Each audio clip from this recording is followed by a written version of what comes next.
Hello everyone, তোমাদের সবাইকে স্বাগতম জানাচ্ছি অষ্টম শ্রেণী বিজ্ঞান বইয়ের আরও একটি নতুন অধ্যায়ে। আজকে আমরা অষ্টম শ্রেণীর বিজ্ঞান বই শিখব, সেটা হচ্ছে দ্বাদশ যে অধ্যায়টা আছে সেটা হচ্ছে কি মহাকাশ ও উপগ্রহ। তুমি যদি এর আগে একবার যদি না পড়ে থাকো, ইউ জাস্ট আমার সাথে এই অধ্যায়টা শেষ করো। হোপফুলি তুমি একদম রিভিশনের সাথে সাথে একদম সব কিছু শেষ হবে। আমি কীভাবে পড়াই, তোমরা যারা আমার ক্লাস করেছো প্রিভিয়াস, তোমরা অবশ্যই জানো সেটা হচ্ছে আমি বইয়ের সাথে সাথে তোমাদের কিছু টিপস দিয়ে পড়াই। ঠিক আছে? এখন বইটা কেন পড়তে হয়? তোমাদের তো আর কোনো বই নাই। এখান থেকে যদি সিকিউ করা হয় তাহলে এখান থেকেই বই থেকেই করবে। কোনো টপিক যদি এখান থেকে এমসিকিউ করা হয় তাহলে বই থেকেই করবে। সো তোমাদের জন্য এইটুকু এনাফ, সেটা হচ্ছে আগে বই থেকে ভালো করে পড়তে হবে। আমি আগে প্রত্যেকটা অধ্যায় কী করব, বই থেকে পড়াবো, দেন সিকিউ, তারপর আমি নেক্সট তোমাদের জন্য নিয়ে আসবো। তোমাদের হাতে আরেকটু কিছু অল্প সময় আছে, বাট ডোন্ট ওয়ারি, আমরা আস্তে আস্তে যখন অধ্যায়গুলি শেষ করে ফেলবো দেখে তোমার কিছু আয়ত্তে চলে আসবে। এবার আসলে আমরা টিপস ব্যাপারে কি বলবো। এখন টিপসের ব্যাপারে আমি তোমাদেরকে হেল্প করতে পারি, সেটা হচ্ছে ক বা খ, ঠিক আছে, বা ঘ, ঘ, এই চারটা সৃজনশীলের কোথা থেকে কোন টপিকটা আসতে পারে, এবং সাথে সাথে তোমাদেরকে আমি কি বলতো কি পয়েন্ট এবং কি ওয়ার্ডগুলো কি করে দিই, তোমাদেরকে মার্ক করে দিই। সো এইটুকু হচ্ছে আমার কাজ। তাহলে এর পরবর্তী কাজ হচ্ছে কি, আমি একটা অর্ধে তোমাদেরকে শেষ করে দিব। তুমি টেস্ট পেপার বা কোনো মডেল টেস্ট কোয়েশ্চন কিনে ওইগুলো তোমাকে সলভ করতে হবে বুঝে বুঝে। ঠিক আছে? তাহলে চলো আমরা আজকে ক্লাসটা শুরু করছি কথা না বাড়িয়ে। মহাকাশ ও উপগ্রহ, এই দুইটা শব্দ থেকেই কিন্তু তোমরা অনেকেই বুঝতে পেরে গেছো আমরা আজকে মানে এই অধ্যায়টাতে সম্পূর্ণ কী কী নিয়ে কথা হবে।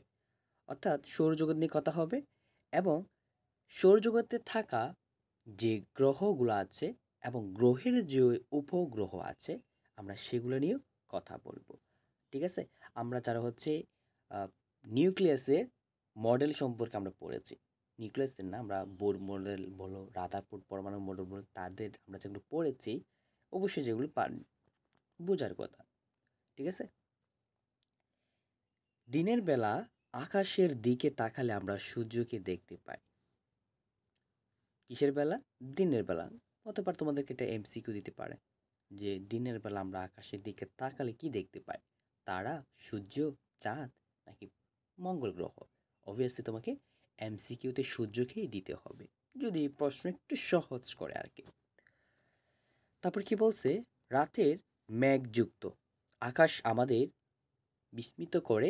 রাতের আকাশে থাকে চাঁদ ও মিটমিট করে জ্বলতে থাকা তারা। আসলে তারা বলতে এখানে নক্ষত্র বোঝায়। নক্ষত্র এগুলো কিন্তু এক একটা গ্রহের চেয়েও অনেক বড়, যেগুলো কিন্তু নিজস্ব কি থাকে, আলো থাকে। মানে এটা দিনের বেলাও কিন্তু জ্বলে, বাট রাতের বেলা ওই যে মেঘ মুক্ত থাকে, তাই এগুলোকে রাতে স্পষ্ট আর ভালো করে দেখা যায়। আসলে এটা তারা না, এগুলো তারা আমরা আখ্যায়িত করেছে আর কি, বাট এগুলোকে বলা হয় নক্ষত্র।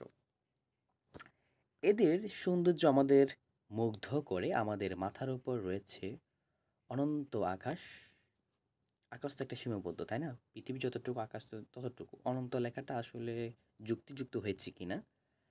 সীমাহীন পাখা জায়গা আছে, এবং যেটাকে বলা হয় মহাকাশ, অনেক বড়।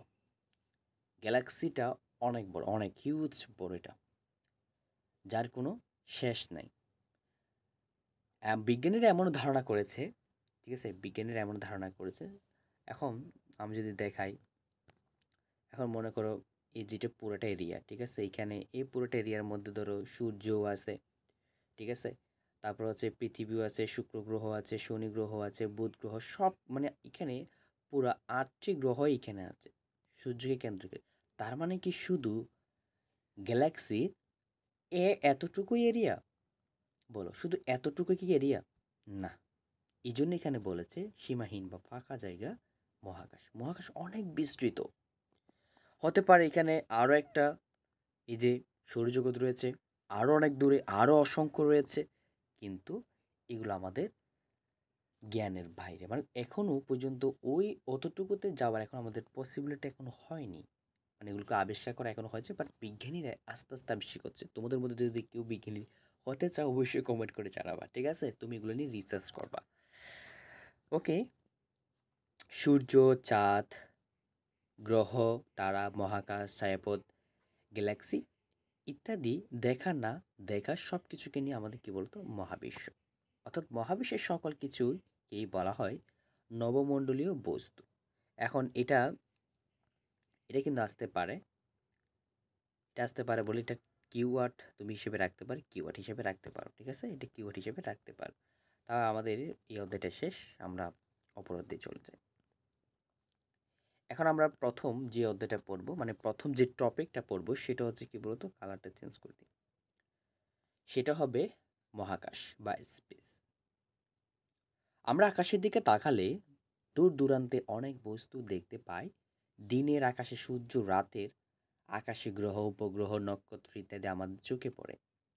আমরা যদি দূরবীক্ষণ দিয়ে আকাশের দিকে তাকাই আরও অনেক কিছু দেখতে পাই, যেমন হচ্ছে বৃহস্পতি গ্রহ তার উপগ্রহসমূহ ঝলঝল করে করতে থাকে। আসলে বৃহস্পতিটা অনেক বড়, ঠিক আছে? বৃহস্পতি গ্রহটা আসলে অনেক বড় এবং জ্বলজ্বল করে তার কি বলতো উপগ্রহ। সো এই লাইনটা তোমরা কিন্তু একটা স্টার দিয়ে রাখতে পারো, ঠিক আছে? এই লাইনটা কিন্তু স্টার দিয়ে রাখতে পারো। অনেক স্টুডেন্ট আছে তারা হচ্ছে লাইন থেকে কিওয়ার্ডগুলো খুঁজে বের করতে পারে না, দ্যাটস ওয়াই আমি এভাবে পড়াই, ঠিক আছে? এরপর লাইন কি বলছে, গ্রহ, নক্ষত্র, ছায়াপথ, গ্যালাক্সির ইত্যাদি মাঝখানে যে খালি জায়গা আছে তাকে মহাকাশ শূন্য বলে। তার মানে তোমার এখান থেকেও একটা কিওয়ার্ড আসতে পারে, ওইটাও পাশে দাও, এটাই পাশে দাও, ডোন্ট ওয়ারি। সো এইভাবে যখন তুমি কিওয়ার্ড দেবে, দেখবে যে পরীক্ষার আগে তুমি যখন অধ্যায় রিভিশন করতে আসবা, দেখবে তোমার অধ্যায়টা আস্তে আস্তে ক্লিয়ার হয়ে আসবে। তারপর কি বলছে, মহাকাশের দিকে তাকালে আমরা যেসব বস্তুকে দেখতে পাই তাই হলো পদার্থ, যেমন হচ্ছে আমাদের পৃথিবী। আমাদের কি বলতো পৃথিবী পদার্থ কাকে বলে, অবশ্যই সেটা আমাকে কমেন্ট বক্সে বলে যাবে যারা পারো। আর যারা পারো না তার মানে আমি ধরে নিব যাদের কমেন্ট পাবো না, অ্যাটলিস্ট যাদের কমেন্ট পাবো না মনে করবো তারা পদার্থ কাকে বলেই জানো না, ঠিক আছে? আর তোমরা নবম শ্রেণীতে যখন উঠবা আগামী বছর সায়েন্স নিয়ে কীভাবে পড়বা, ঠিক আছে? দেখি তাহলে কমেন্ট বক্সে পড়ে যাবে পদার্থ কাকে বলে। এবার আসো আমাদের সেকেন্ড যে টপিকটা, সেটা কি বলছে, মহাকাশ বা মহাশূন্যের শুরু কোথা থেকে। কি বললাম, মানে মহাকাশ যা মহাশূন্যের শুরু কোথায় থেকে। সো পৃথিবীর বায়ুমণ্ডল পৃথিবীর সাথেই মহাকাশ করছে অবশ্যই। যেমন আমাদের পৃথিবীতে দেখো, এটা আমাদের পৃথিবী, এটা হচ্ছে আমাদের আর্থ, রাইট? সো কোন এই এরিয়াটা জুড়ে, মানে এই এরিয়াটা জুড়ে এর মধ্যেই কিন্তু কি থাকে বলতো, আমাদের অক্সিজেন বলো, মিথেন গ্যাস বলো, নাইট্রোজেন গ্যাস বলো, এই সব কিছু কিন্তু এই এরিয়ার মধ্যে আছে, রাইট? সো এটাই বলছে, কিন্তু কি বলছে, পৃথিবীর বায়ুমণ্ডল পৃথিবীর সাথে মহাকাশে ঘুরছে। এখন পৃথিবীর মধ্যে থাকা যে গ্যাসগুলো আছে এগুলো ঘুরছে না, পৃথিবী ঘুরছে। পৃথিবীর মধ্যে থাকা বা পৃথিবীর বায়ুমণ্ডলে থাকা সেই গ্যাসগুলো ঘুরছে মহাকাশে, সূর্যকে প্রদক্ষিণ করে কে আছে। সো এই জন্য বায়ুমণ্ডলকে মহাকাশের অংশ হিসাবে বিবেচনা করা হয় না। কি বলছে, এই জন্য বায়ুমণ্ডলকে মহাকাশের বিবেচনা করা হয় না। এখন পৃথিবীর মধ্যে যে গ্যাসটা আছে ওটাকে কাউন্ট করে না। সো একে পৃথিবীর অংশ হিসেবে বিবেচনা করা হয়। যে যে এখন আমি তোমাকে যে বিষয়টা বুঝেছি, গ্যাসগুলো থাকে তোমার হচ্ছে পৃথিবীর মধ্যে। এখন পৃথিবী যখন ঘুরছে, গ্যাসগুলো তো অবশ্যই রানিং পয়েন্টে থাকবে, তাই না? বাট পৃথিবী তো সূর্যকে কেন্দ্র করে ঘুরছে। ওটাই বলছি কি, বায়ুমণ্ডলকে মহাকাশের অংশ হিসেবে বিবেচনা করে না, কিন্তু পৃথিবীকেই করবে, ঠিক আছে?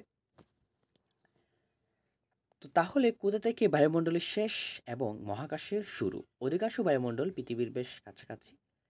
পৃথিবীর পৃষ্ঠ থেকে দূরত্ব যত বাড়তে থাকে বায়ুমণ্ডলের হতে হালকা হতে থাকে। কি বলছে, খুবই ভালো একটা প্রশ্ন করছে এখানে।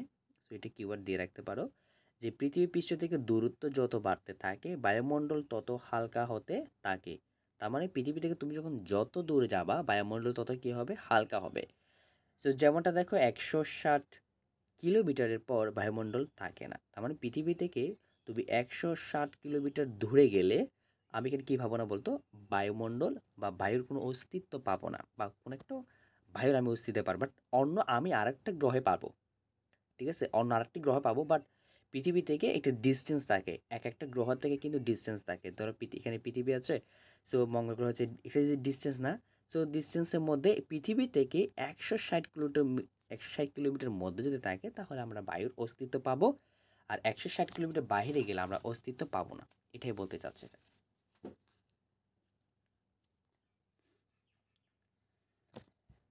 তো অধিকাংশ বিজ্ঞানী মনে করেন যে পৃথিবী থেকে ১৬০ কিলোমিটার উচ্চতায় বায়ুমণ্ডলের শেষ এবং মহাকাশে শুরু।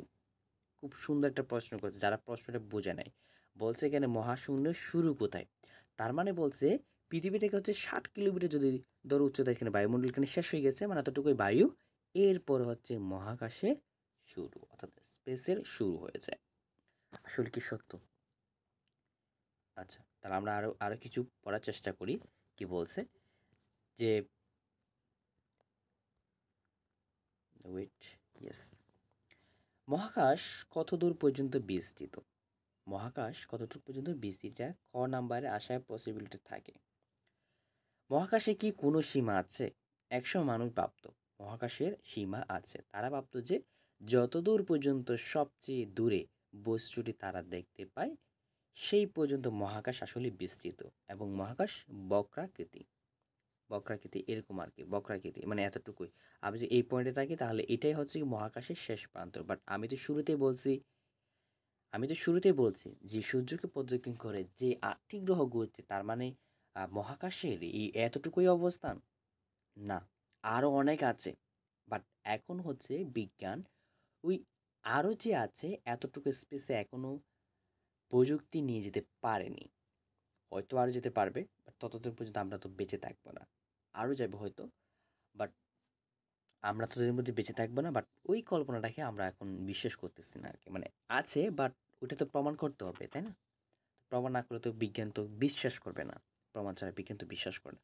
তো পরবর্তীতে দূরবীক্ষণ যন্ত্র আবিষ্কারের পর মানুষ তার দৃষ্টিসীমার বাহিরে অনেক গ্রহ নক্ষত্র তুমি দেখতে পাচ্ছে। এবার জাস্ট খেয়াল করো, যারা হচ্ছে গ্যালিলিওর কথা জানো। সো যখন পৃথিবীতে অনেক বিজ্ঞানী কিন্তু জন্মগ্রহণ করেছেন এবং মারাও গিয়েছে। সো প্রত্যেকটা বিজ্ঞানী কিন্তু একটা অবদান থাকে। এখন ধরো সবাই বিজ্ঞানী তো সবাই হতে পারবে না। সো ১০০ জনের মধ্যে ১-২ জনই হতে পারবে যাদের রিসার্চের একটু আগ্রহ আছে, ইন্টারেস্টেড। সো তারা কিন্তু চায় মহাকাশ কি, সো পৃথিবীর প্রত্যেকটা বস্তু নিয়ে তারা কিন্তু রিসার্চ করে। কেউ মহাকাশ নিয়ে করছে, কেউ আকাশ নিয়ে করছে, কেউ পানি নিয়ে করছে, কেউ জীবাশ্ম জ্বালানি করছে, কেউ মাটি নিয়ে করছে, রাইট?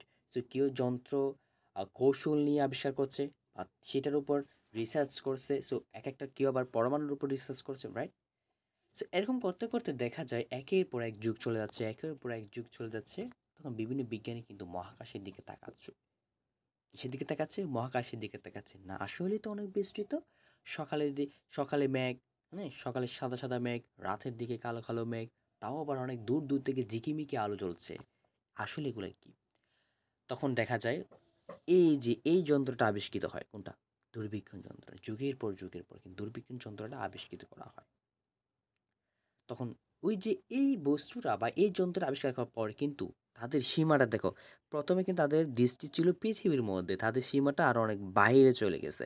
দেখতেছে এখানে আরো অনেক, এখানে আমরা আরো অনেক গ্যালাক্সির কি দেখতে পাচ্ছি বলতো? নক্ষত্র, তারা দেখতে পাচ্ছে বা আবিষ্কার করতেছে। খেয়াল করে দেখো। তাহলে এখানে একটা কাজ দিছে। সো আমি বারবার বলি কাজগুলো হচ্ছে তোমরা নিজেরাই করবা। এগুলো হচ্ছে ক্লাসের প্র্যাকটিক্যাল। এগুলো হচ্ছে ক্লাসের প্র্যাকটিক্যাল হচ্ছে এগুলা। সো এগুলা কিন্তু এখানে দেখাতে হবে। আমি দেখাতে পারবো না। আমার এখানে ততটা স্পেস নাই। বাট আমি চেষ্টা করতেছি তোমাদের জন্য আরো ভালো কনটেন্ট দেওয়ার জন্য। একটু ওয়েট করো, দেখতে পাবা। সবকিছু পাবে। সো এখন হচ্ছে আমরা দ্বিতীয় টপিকটা পড়বো, সেটা হচ্ছে মহাবিশ্ব। আমরা প্রথমে ১ নাম্বারে পড়েছিলাম মহাকাশ, এখন আমরা পড়বো মহাবিশ্ব। মহাবিশ্বের মধ্যে কি থাকে? সৌরজগৎ আছে আর কি। ঠিক আছে? এখন মহাবিশ্বটা কি? এই সৃষ্টি জগতে যা কিছু আছে তা নিয়ে কিন্তু কি বলতো মহাবিশ্ব। শুধু যে সূর্য, উম, পৃথিবী, তারপর হচ্ছে বুধ, শনি, বৃহস্পতি, মঙ্গল, ইউরেনাস, নেপচুন, এগুলা যে কি শুধু মহাবিশ্ব না, আরো অনেক স্পেস আছে। এই সব কিছু নিয়েই কি বলতো? মহাবিশ্ব। ক্ষুদ্র পোকামাকড় ও ধূলিকণা থেকে শুরু করে আমাদের এই পৃথিবী, দূর-দূরান্তের গ্রহ, নক্ষত্র, ধূমকেতু, গ্যালাক্সি এবং দেখা না দেখা সবকিছু নিয়ে কিন্তু কি বলতো? মহাবিশ্ব। এই যে এই পয়েন্টটা যেটা বললাম, দেখা না দেখা। তার মানে দেখো আরো অনেক, আরো অনেক স্পেস আছে। বাট এখনো আমাদের সেই স্পেসটা এখনো আবিষ্কৃত হয় না বা আমরা এখনো যেতে পারি নাই। বাট হবে। মহাবিশ্ব মহাবিশ্ব যে কত বড় তা কেউ জানে না। আসলে সত্য কেউ জানে না। কেউ জানে না মহাবিশ্বের আকার আকৃতি কেমন। অনেক বিজ্ঞানী মনে করে মহাবিশ্বের শুরু ও শেষ নেই। তবে অনেকে এখনো বিশ্বাস করেন যে মহাবিশ্বের আকার ও আকৃতি আছে। মানুষ প্রতিনিয়ত মহাবিশ্ব সম্পর্কে নতুন তথ্য আবিষ্কার করছে। তবুও এর অনেক কিছু অজানা রয়েছে। অজানাই রয়ে থাকবে। এটা এত বড় স্পেস, এটা শুধু শুরুতে আমাদের যে এখন যে সোলার সিস্টেমটা আছে, রাইট? সো সোলার সিস্টেমটা আছে, আমরা মনে করতেছি শুধু আমাদের জাস্ট এতটুকুই এরিয়া। এটার মতো আরও যে হাজার সোলার সিস্টেম আছে, কল্পনার বাইরে। এই জন্য এই তত্ত্বটা আসলে আমাদের কি বলতো অজানা থাকে।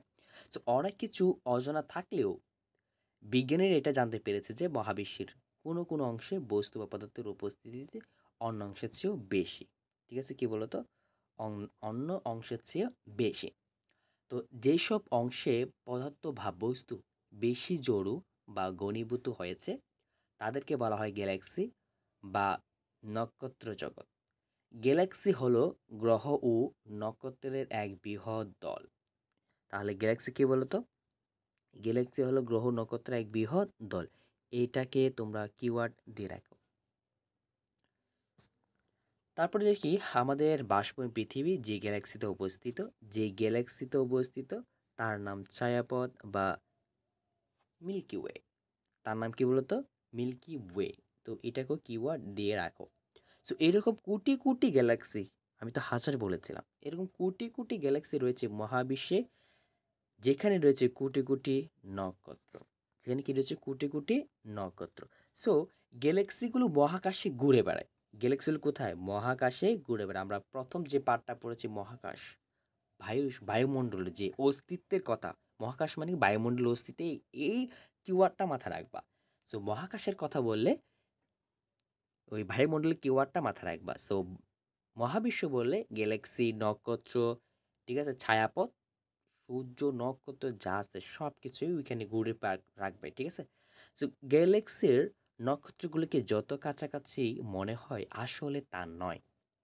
এরা পরস্পর থেকে অনেক দূরে। এদের মধ্যকার দূরত্ব সম্পর্কে তোমাদের একটুকু ধারণা দেওয়া যাক। আমরা জানি যে আলো 1 সেকেন্ডে 3 লক্ষ কিলোমিটার পথ পাড়ি যেতে পারে। আলো, ঠিক আছে? আলো কিন্তু 3 লক্ষ কিলোমিটার পাড়ি যেতে পারে। পৃথিবী ও সূর্যের মধ্যে দূরত্ব হচ্ছে 15 কোটি কিলোমিটার। এটা কিন্তু এমসিকিউ আছে, একটু পসিবিলিটি থাকে, অনেকে দেয়, অনেক বোর্ডে দেয়, অনেক দেয় না। তো সূর্য থেকে পৃথিবীতে আবার আলো আসতে সময় লাগে 8 মিনিট 20 সেকেন্ড। এটাও কিন্তু তোমরা অনেক ছোটোবেলায় পড়ছো, অনেক ছোটোবেলায়, ঠিক আছে? অনেক ছোটোবেলায় পড়ছো, কিন্তু দেখো নতুন কোনো কিছু পড়া নাই। তাহলে পৃথিবী আর সূর্যের মধ্যে দূরত্ব কত? 15 কোটি কিলোমিটার। আর পৃথিবীতে আলো আসতে সূর্য থেকে কত মিনিট লাগে? 8 মিনিট 20 সেকেন্ড। তাহলে আলোর বেগ কত? আলোর বেগ হচ্ছে মানে আলো যে 1 সেকেন্ডে কত কিলোমিটার যেতে পারে? 3 লক্ষ কিলোমিটার। তার মানে কত কত স্পিডে যায় দেখো। তাহলে সূর্য থেকে এর সবচেয়ে নিকটবর্তী গ্রহ মানে নক্ষত্র হলো আলফা সেন্টিনিতে। আলো পৌঁছাতে সময় লাগে 4 বছরের চেয়ে বেশি। সূর্য থেকে সবচেয়ে নিকটবর্তী, এটা কিওয়ার্ড রাখো প্লিজ। এটা কি? সূর্য থেকে নিকটবর্তী নক্ষত্রের নাম কি? আলফা সেন্টুরো। অ্যান্ড আলফা সেন্টুরি মানে নিকটবর্তী গ্রহের নাম কি? Alpha Centauri. সো ওইখানেই আলো আসতে 4 বছর চেয়ে বেশি সময় লাগে। সো এক দূর এক দূরবর্তী নক্ষত্র থেকে অন্য দূরবর্তী নক্ষত্রে পৌঁছাতে সময় লাগে কয়েক মিলিয়ন বছর। তার মানে একটা নক্ষত্র থেকে আরেকটা নক্ষত্রের মধ্যে কয়েক মিলিয়ন, মানে তোমার ধারণার বাইরে। সো এবার নিশ্চয়ই বুঝতে পারতো যে নক্ষত্রগুলোর মধ্যবর্তী দূরত্ব কত বেশি হতে পারে, যেখানে আলো একটা থেকে আরেকটা যেতে কয়েক মিলিয়ন বছর লাগে।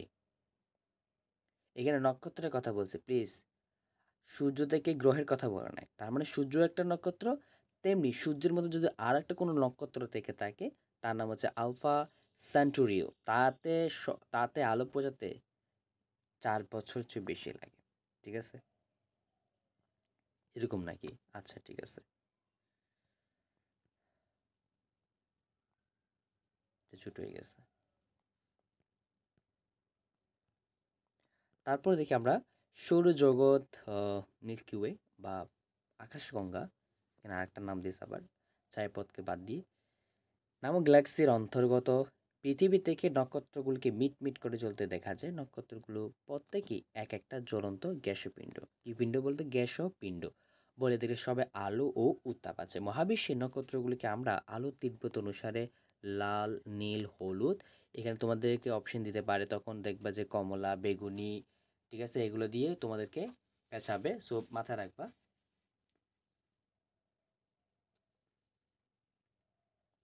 যে কী কী রঙের কথা বলছে? লাল, নীল, হলুদ, তার মানে হচ্ছে আর বি ওয়াই, ঠিক আছে, আর বি ওয়াই, আর বাই, এবার মনে রাখতে পারো। সো আর বাই, এবার মাথায় মনে রাখবা, সেটা হচ্ছে কি মহাবিশ্বের নক্ষত্রগুলোর মধ্যে কি আর বাই, ঠিক আছে। আচ্ছা ঠিক আছে, ওকে। সো এখানে কি বলছে দেখো, অতি বৃহত্তর নক্ষত্রের হচ্ছে লাল বা মাঝারির মধ্যে থাকে, তো ছোটোগুলো হচ্ছে নীল, ছোটোগুলো কি, ছোটোগুলো হচ্ছে নীল, তারপরে মাঝারিগুলো হচ্ছে হলুদ। এই লাইনটা একটু মাথায় রাখবে। এখন আসি মহাবিশ্বের উৎপত্তি হলো কিভাবে। আসলে মহাবিশ্বের উৎপত্তি হলো কিভাবে? মহাবিশ্বের উৎপত্তি ও বিকাশ সংক্রান্ত যেসব তত্ত্ব আছে তার মধ্যে বহু প্রচলিত হলো বিগ ব্যাং তত্ত্ব। বিগ ব্যাং কি তত্ত্ব? এখন বাংলা যাকে বলা হয় মহাবিস্ফোরণ তত্ত্ব। এই তত্ত্ব মতে মহাবিশ্ব একসময় অত্যন্ত উত্তপ একক বিন্দুতে অসীমের ঘনত্বে অবস্থায় ছিল। ঘনত্বের কথা, ড্যান্স। সো বিগ ব্যাং তত্ত্ব অনুসারে মহাবিশ্ব স্বতঃস্ফূর্তভাবে অতি দ্রুত প্রসারিত হয়, অর্থাৎ বিগ ব্যাং একটা মহাবিশ্ব হিসেবে বলা যায়। সো ওইখান থেকে মানে একটা বিস্ফোরণ হয়েছিল। ওই বিস্ফোরণটা হওয়ার, এখন প্রশ্ন আসে বিস্ফোরণটা কেন হলো, তোমরা আরও বিভিন্ন তথ্য পেয়ে যাবা, ঠিক আছে। এখন ওই বিস্ফোরণটা হওয়ার ফলে কি হয়েছে, সৌরজগতের মতো আরও বিভিন্ন নক্ষত্র গ্যালাক্সি সৃষ্টি হয়েছে। তো এটা কি দেখো তো, দ্রুত প্রসারণের ফলে মহাবিশ্ব ঠান্ডা হয়ে যায়, বর্তমান প্রসারণশীল অবস্থায় পৌঁছায়। তো অতি সম্প্রতি জানা গেছে যে বিগ ব্যাং বা মহাবিশ্বের সংঘটিত হয়েছিল, সেটা হচ্ছে 13.75 মিলিয়ন বছর পূর্বে। আশা করি বছর পূর্বেই দিবে, বছর আগেই দিবে, হ্যাঁ, এত কোটি মানে অর্থাৎ 1,000 কত 1,375 কিলোমিটার, মানে 375 কোটি বছর পূর্বে। তো এটাই মহাবিশ্বের বয়স। তো বিগ ব্যাং তত্ত্ব একটি বহু পরীক্ষিত বৈজ্ঞানিক তত্ত্ব যা বেশিরভাগ বিজ্ঞানী গ্রহণ করেছেন। এর কারণ জ্যোতির্বিদদের পর্যবেক্ষিত প্রায় সকল ঘটনাই এক তত্ত্ব সঠিক ও ব্যাপকভাবে ব্যাখ্যা করতে সক্ষম। বর্তমান কালে বিখ্যাত পদার্থবিজ্ঞানী স্টিফেন হকিং সহ সকল জ্যোতির্বিজ্ঞানী এক তত্ত্বের পক্ষে মতবাদ দিয়েছে। ওকে, সো মুখস্থ করার বিষয় কিন্তু তোমাদের, আমি তো সুন্দর করে বুঝিয়ে পড়াই দিচ্ছি। এবার আসলে আমরা পার্ট 3, সেটা হচ্ছে প্রাকৃতিক গ্রহ উপগ্রহ। আমরা সবাই জানি এখন প্রাকৃতিক গ্রহ মানে কি, প্রাকৃতিক মানে স্যাটেলাইট, সরি প্রাকৃতিক গ্রহ মানে হচ্ছে স্যাটেলাইট, হ্যাঁ, প্রাকৃতিক গ্রহ মানে হচ্ছে চাঁদ, মানে যেগুলো নিজে নিজে সৃষ্টি হয়েছে। আর এমনি যদি কৃত্রিম উপগ্রহের কথা বলে তাহলে সেটা হচ্ছে স্যাটেলাইট, যেগুলো আছে সেগুলোই বলবা, ঠিক আছে। আমরা আগে জেনেছি গ্যালাক্সি বা ছায়াপথে আমরা বাস করি, তার নাম হচ্ছে আকাশগঙ্গা। এই ছায়াপথে রয়েছে আমাদের সূর্য পরিবার, যাকে সৌরজগৎ বলা হয়। সৌরজগতে রয়েছে সূর্য, এর দিকে গিয়ে আবর্তনশীল 8টি গ্রহ। তো যেসব বৃহৎ বস্তু সূর্যের চারদিকে ঘুরে তাদেরকে বলা হয় গ্রহ। সূর্যকে ঘিরে আবর্তনশীল 8টি গ্রহ হলো বুধ, বুধ বুধ, শুক্র, পৃথিবী, মঙ্গল, বৃহস্পতি, শনি, ইউরেনাস ও নেপচুন। ইউরেনাস কি বলতো? নেপচুন। সো কোনো কোনো গ্রহে রয়েছে একাধিক উপগ্রহ, কি রয়েছে একাধিক উপগ্রহ, যারা গ্রহকে কেন্দ্র করে ঘুরে, তাদেরকে বলা হয় উপগ্রহ। যেমন পৃথিবীকে কেন্দ্র করে ঘুরছে হচ্ছে চাঁদ, তো চাঁদ পৃথিবীর উপগ্রহ। সুতরাং পৃথিবী সূর্যের একটি গ্রহ, আবার চাঁদ পৃথিবীর উপগ্রহ, ঠিক আছে। মানে এক একটা এক এক। তো জ্যোতির্বিজ্ঞানীদের ধারণায় গ্রহের জন্মের সময় কোনো নক্ষত্রকে ঘিরে কয়েকটি মহাজাগতিক মেঘ আবর্তিত হতো। সো এরা মহাকাশ বলে কারণে ঘনীভূত হয়ে অবশেষে জমাট বেঁধে রূপান্তরিত হয়। এইভাবে আবার গ্রহের চারপাশে জমা হয়, উপগ্রহ সৃষ্টি হয়। এসব উপগ্রহ হলো প্রাকৃতিক উপগ্রহ। খুব ভালো করে আমি বক্সটা ক্লিয়ার করে দিই। এটা 2 থেকে 3 বার পড়বা এই বক্সটা। প্লিজ তোমরা যারা আমার রেগুলার স্টুডেন্ট, এই বক্সটা 2 থেকে 3 বার পড়বা, তাহলে বুঝতে পারো আসলে প্রাকৃতিক উপগ্রহটা কি। আমি বারবার রিপিট করলে তোমাদের অনেকে একটু বোরিং লাগতে পারে। এই জন্য আমি একবার বুঝিয়ে দিয়ে তোমরা পারে একটু রিপিটে আসবে, ঠিক আছে? অনেকে ক্লাস করতো তাই এই জন্য। এবার আসি আমরা, গ্রহ ও উপগ্রহের কোনো আলো বা উত্তাপ নেই। কি বলছে? গ্রহ বা উপগ্রহে আলো বা উত্তাপ নেই। কেন বলো তো? এখন যদি পৃথিবী যদি নিজস্ব আলো থাকে তাহলে সূর্যের প্রয়োজন হতো না, হতো? বলো। আমি যখন এখানে প্রশ্ন করেছি, তোমরা দেখি ইয়েস অর নো জানাবা কমেন্ট বক্সে, ইয়েস অর নো। যদি পৃথিবীর নিজস্ব আলো থাকতো এবং নিজস্ব কোনো উত্তাপ থাকতো, তাহলে আমরা কি পৃথিবীতে বসবাস করতে পারতাম কিনা? আমার যারা পুরাটা ক্লাস করবা, ইয়েস অর নো জানাবা কমেন্টে। কোথায় বলো তো? কমেন্টে জানাবে এটা, কমেন্টে জানাবে।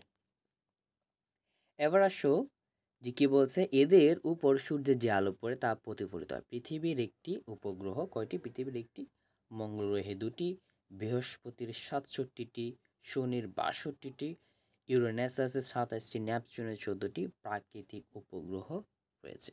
সো এদের মধ্যে কিন্তু মাধ্যাকর্ষণ বলের প্রভাবে গ্রহের চারদিকে ঘুরে, আমরা জানি। সো একটা গ্রহ আর একটা গ্রহ কীভাবে মাধ্যাকর্ষণ দিয়ে নিচ থেকে কী করে টানা, এটাকেও বলা হয় মহাকর্ষ। আর আমার আর পৃথিবীর মধ্যে যে আকর্ষণ তাকে বলা হয় কি বলতো? অভিকর্ষ বল। ঠিক আছে? তার মানে পৃথিবীর মতো গ্রহ যেগুলো আছে একটার ওপর আর একটাকে যখন টানে, মহাকর্ষ। ঠিক আছে? এটা কিন্তু মাস্ট চাই, এটা কিন্তু মাস্ট। কমেন্ট না করলে এই প্রশ্নটা, আমি 2টা প্রশ্ন করেছি মনে হয়। সো এগুলো যদি না দাও, উত্তর না দিলে কিন্তু দেখিও। এবার আমাদের এটার টপিকটা পড়তে হবে কি না? এই টপিকটা পড়তে হবে না। এই টপিকটাকে আমি তোমাদেরকে 2 স্টার দিচ্ছি। সো এখান থেকে কি আসবে? এখান থেকে গ একটু ব্যাখ্যা করতে বলতে পারে। সো গটা ব্যাখ্যা করতে বলতে পারে, গটা ব্যাখ্যা করতে বলতে পারে, এবং কিছু ক ক আসতে পারে, ক বা খ আসতে পারে। এটা তোমরা পড়ে ফেলবা। মানে কিছু কিছু কিওয়ার্ড যখন পড়বা, দেখো যে এই লাইনটা হচ্ছে কিওয়ার্ড, তো এই লাইনটাই কিওয়ার্ড। আমি কিওয়ার্ডগুলো দেখাই দিচ্ছি, তারপরে সমস্যা না, আমি কিওয়ার্ডগুলো দেখাই দিচ্ছি। আমি কিওয়ার্ডগুলো দেখা দিব, তোমরা পারলে ভিডিও দেখে দেখে করে ফেলবা। সো কিওয়ার্ডটা হবে এতটুকু। দাঁড়াও, আমি কিওয়ার্ডগুলো দেখাই দিই। হ্যাঁ, পড়তে হবে, পুরোটাই পড়তে হবে। এই কিওয়ার্ড থেকে শুরু করে এটা রানিং পয়েন্ট, এটা রানিং পয়েন্ট এতটুকু পর্যন্ত পড়তে হবে, এতটুকু কিন্তু পড়তে হবে, এতটুকু পর্যন্ত। ঠিক আছে? কৃত্রিম উপগ্রহ কক্ষপথে চলার ভ্রমণ, এটা তেমন আসবে না। এখান থেকে কিছু কিওয়ার্ডগুলো আমি দেখাই দিই, বাট লেস ইম্পর্টেন্ট, কারণ বাড়তি পড়ে কোনো লাভ নেই। শুধু শুধু তোমাদের ক্লাস আমি 1 ঘন্টার কাছাকাছি নিয়ে গেলাম, অল্প সময়ের মধ্যে তোমাদের যদি আমি বুঝে দিতে পারি, তাহলে এটার জন্য তোমারও মঙ্গল হয়, আমারও ভালো হবে। ঠিক আছে? তো কৃত্রিম উপগ্রহের ব্যবহার গুরুত্বপূর্ণ। আমরা কৃত্রিম উপগ্রহ কেন ব্যবহার করি বলো? আমরা কেন ব্যবহার করি? বিভিন্ন আমাদের, যেমনটা দেখো পৃথিবীর পর্যবেক্ষণ উপগ্রহ রয়েছে, সো সাময়িক কিছু এবং গোয়েন্দা উপগ্রহ রয়েছে, নৌবাহিনী, এগুলোর জন্য কিন্তু আমরা কৃত্রিম উপগ্রহ এখন যদি বলি ইন দিস সিচুয়েশনে অনেক অ্যাডভান্স, মানে স্যাটেলাইটের মাধ্যমে অনেক অ্যাডভান্স, মানে একটা দেশে আরেকটা দেশে অ্যাটাক করা যায় এরকম অবস্থা হয়ে গেছে স্যাটেলাইটের মাধ্যমে। মানে এখন তো আর দেশের মধ্যে মিসাইল রাখে না, সো স্যাটেলাইটটাকে ওইখান থেকে কানেক্ট করে আমি একটা কান্ট্রি সিলেক্ট করে ওইখান থেকে মিসাইল অনেক সময় ওইখান থেকেও কি হয়, পরিচালনা করা হয়। তারপর আছে যুগের উপগ্রহ, এগুলো তোমরা সেলফ স্টাডি, এগুলো তোমাদের সেলফ স্টাডি। ঠিক আছে? মানে কঠিন পড়াগুলো আমি তোমাদেরকে সহজ করে দিয়েছি, এবার বাকিটুকু তোমাদের কাজ। বাট আমি চেষ্টা করব, এখন আমি সম্পূর্ণ কেন পড়াচ্ছি না, তোমার সময় নষ্ট হবে আমি লাইন লাইন বলে না পড়ালে। ঠিক আছে? তোমার সময় নষ্ট হবে, শুধু শুধু সময় নষ্ট। এখন তুমি অল্প সময়ে যদি তোমার কী কী ইম্পর্টেন্টগুলো জেনে যাও, তাহলে তোমার জন্য এটা উপকার, এটা তোমার জন্য উপকার, তাই না? আচ্ছা, সো এখান থেকে হচ্ছে তুমি কয়েকটা লাইন এই বক্সটা দেখে ফেলবা, এই বক্সটা, সো এই বক্সটা একটু মাস্ট থেকে ফেলবা, 1 স্টার, ঠিক আছে? আচ্ছা ফাইন। সো দেখি আগে এই চ্যাপ্টারটার মধ্যে, এই চ্যাপ্টারটাগুলো এগুলো বারবার তো বলতেছি, সো এগুলো একটু একবার মানে যেই কিওয়ার্ডগুলো আছে এগুলোটা একবার কী করে ফেলবা, এগুলো হচ্ছে একবার রিডিং পড়ে ফেলবা, রিডিং পড়ে ফেলবা, তাহলে আমাদের শেষ হয়ে আসবে। এবং আরেকটা শেষ হবে কি, দাঁড়াও,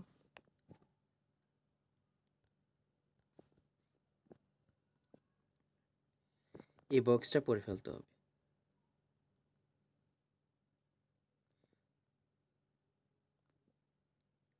আমি দাঁড়াও, এই বক্সটা পড়ে ফেলতে হবে। কোন বক্সটা? এই বক্সটা। দেখো, এখন দেখো কি বলছে এখানে, যে মহাকাশ শূন্য কাকে বলে, মহাকাশ শূন্য কি বা মহাকাশ কাকে বলে, তারপর বলছে কি মহাবিশ্ব কি, গ্যালাক্সি কি, সৌরজগৎ কি, তারপরে সৌরজগতের যে ৮টি গ্রহ তার সম্পর্কে দিছে, উপগ্রহ কাকে বলে, মানুষের পাঠানো তাকে আমরা কি বলে থাকি, কৃত্রিম উপগ্রহ কাকে বলে, ঠিক আছে? এই লাইনগুলো তুমি পড়ে ফেলবে। সো এখান থেকে তুমি মাস্ট বলতে পারি তুমি ক ক পাবে, ক না পেলেও ক পাবো মাস্ট, ঠিক আছে? এই জন্য আমি শুরুতেই বলেছিলাম। আবার সাথে সাথে তোমার বইটা একবার রিভিশন হবে, অ্যান্ড পাশাপাশি আমি দেখা দিব কোথায় ক এবং কোথায় গ আসে। এই অধ্যায় থেকে যদি আমার এই ক্লাসটা করার পর, ঠিক আছে, এই অধ্যায়টা তুমি যখন টেস্ট ওয়ার্ক করবে দেখবে তোমার সব কিছু ইজি আসবে। যখন তুমি জানবা, তুমি তুমি যখন জেনে গেছো কোথায় কোথায় কিওয়ার্ডগুলো হয় বা কোথায় কোথায় কোথায় পড়লে তোমার সব কিছু, তোমার কিওয়ার্ডগুলো হয়ে গেছে, ঠিক আছে?